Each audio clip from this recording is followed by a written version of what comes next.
नेपाल के गंडक नदी के किनारे एक छोटा सा गांव बसा हुआ था जिसका नाम था परासी। यह गांव नदी के किनारे बसे मछुआरों और व्यापारियों का था, जहां हर रोज लोग मछलियां पकड़ने और बेचने आते थे।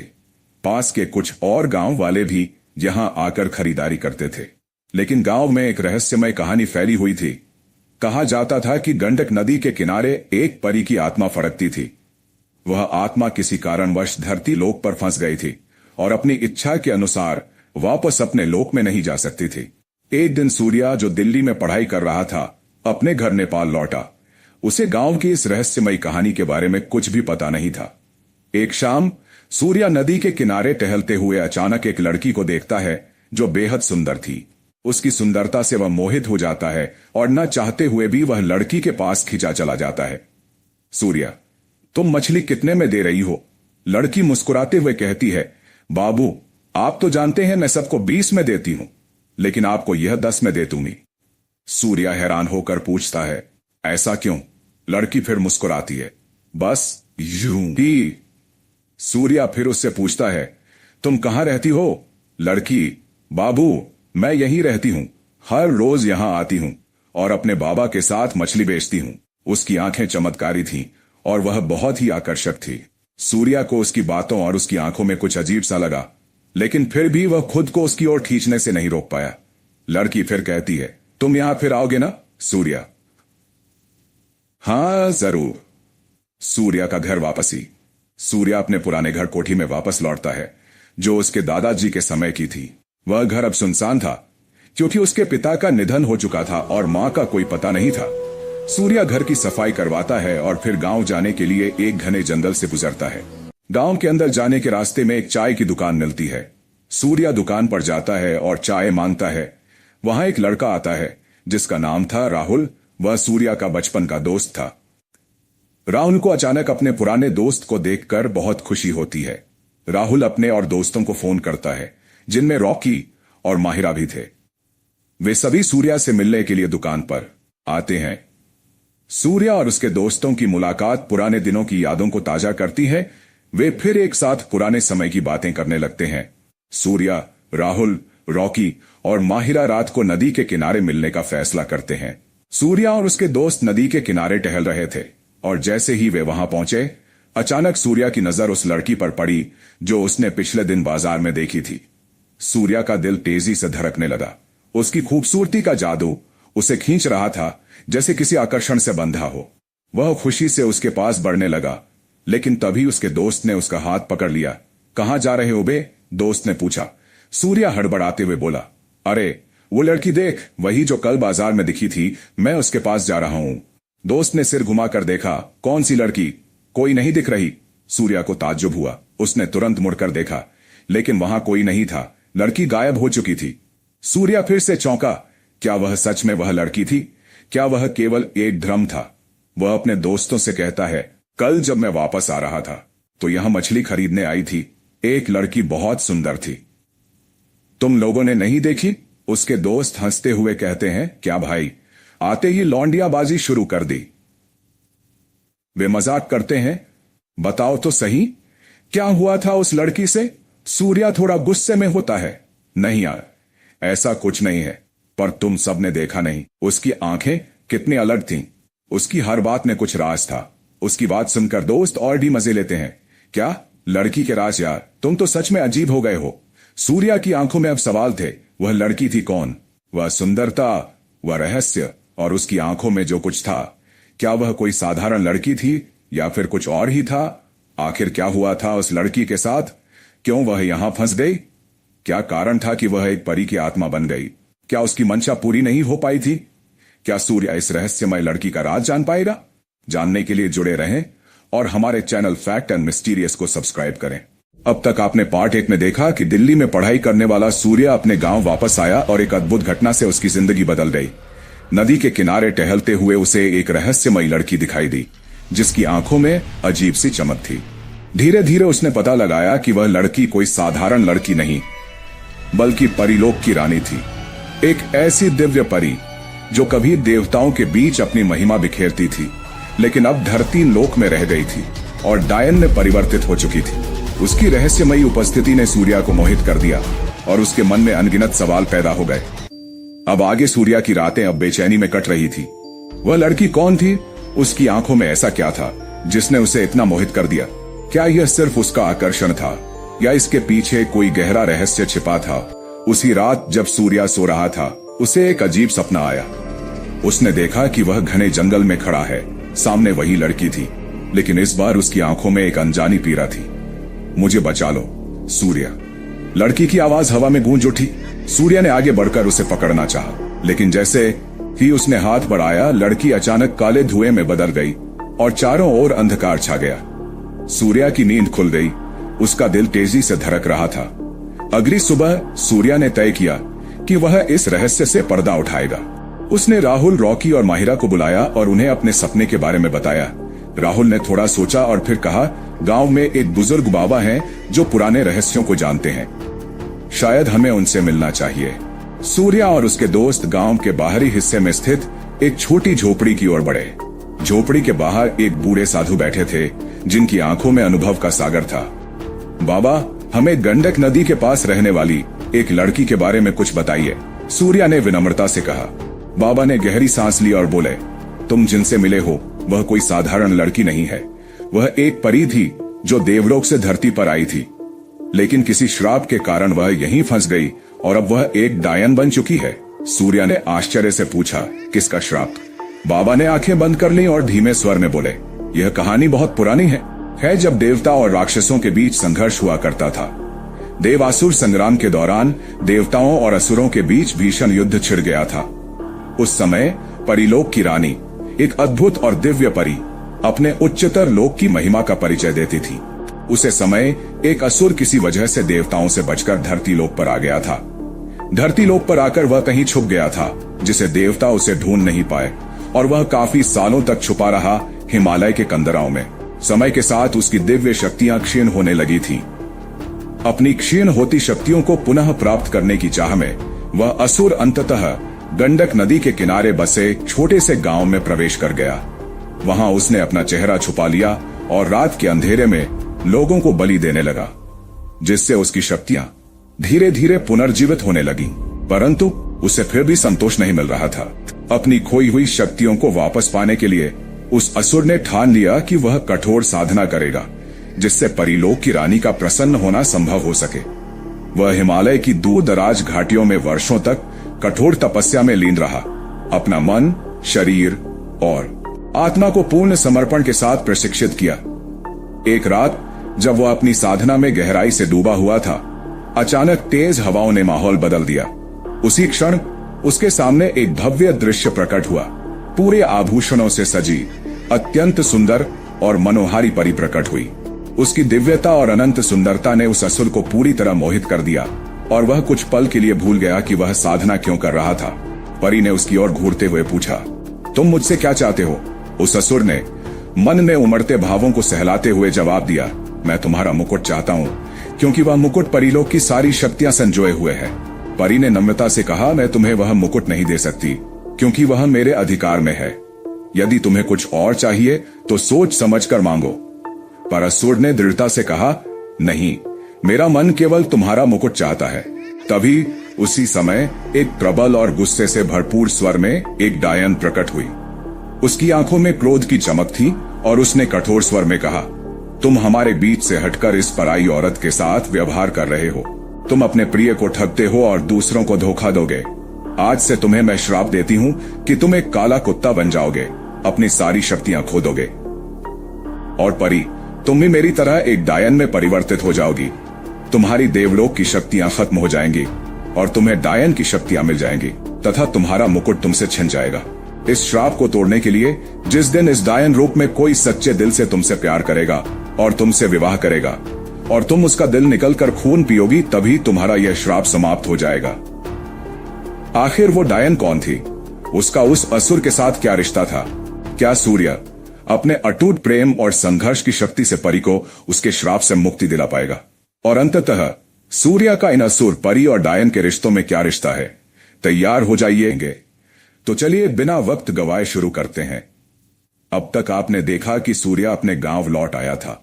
गांव के पास नदी किनारे उसे एक रहस्यमयी लड़की मिली थी, जिसकी आंखों में एक अनोखी चमक थी। धीरे धीरे सूर्या ने इस लड़की की सच्चाई जाननी शुरू की।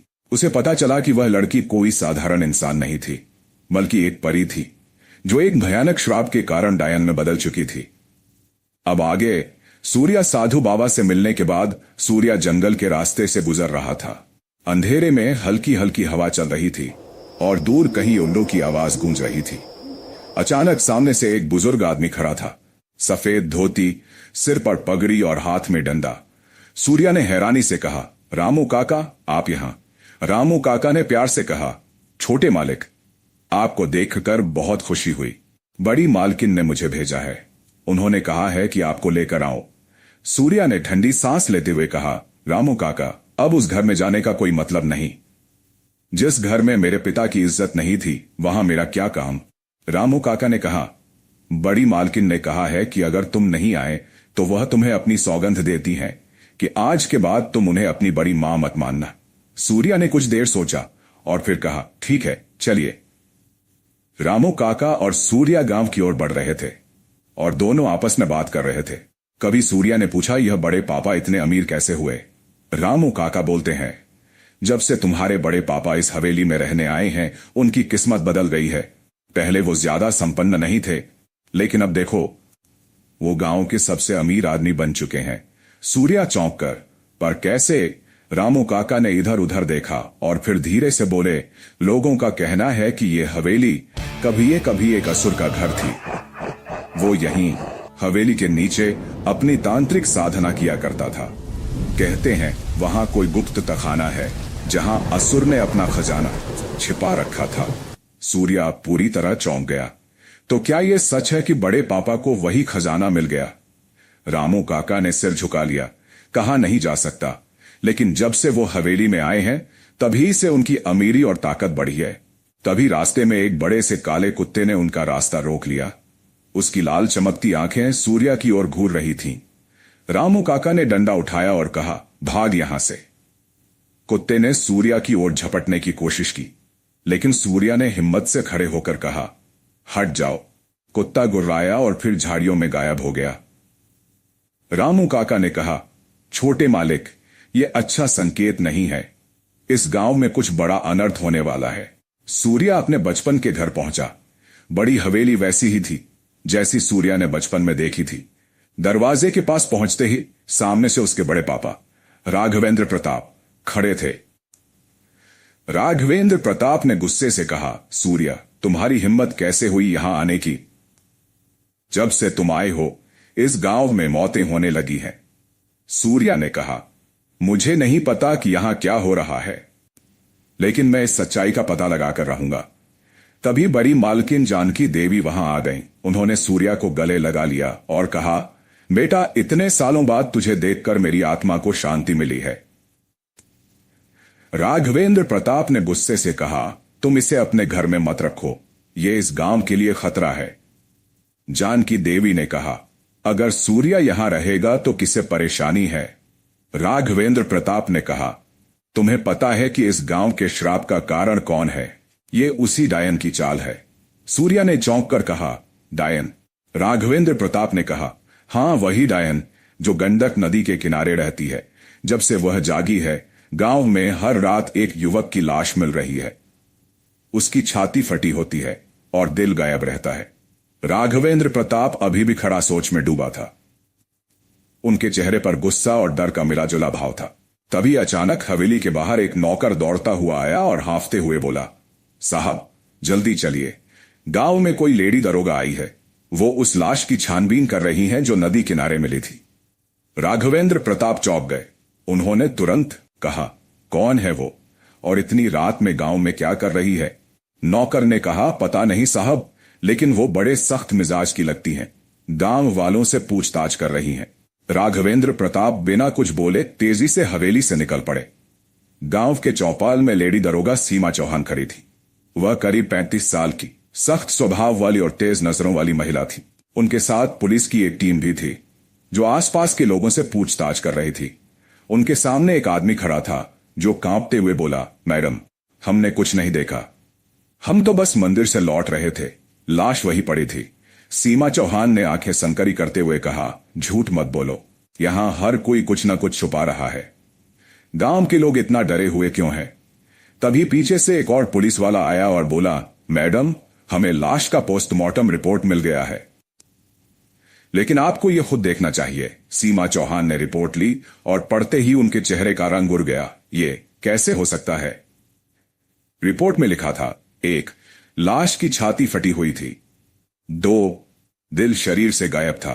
3. खून शरीर में बिल्कुल नहीं था, लेकिन आसपास कोई खून की बूंद नहीं मिली। 4. शरीर पर अजीब काले निशान थे, जो किसी प्राचीन मंत्र या प्रतीक जैसे लग रहे थे। सीमा चौहान को अब यकीन होने लगा कि यह कोई साधारण हत्या नहीं थी।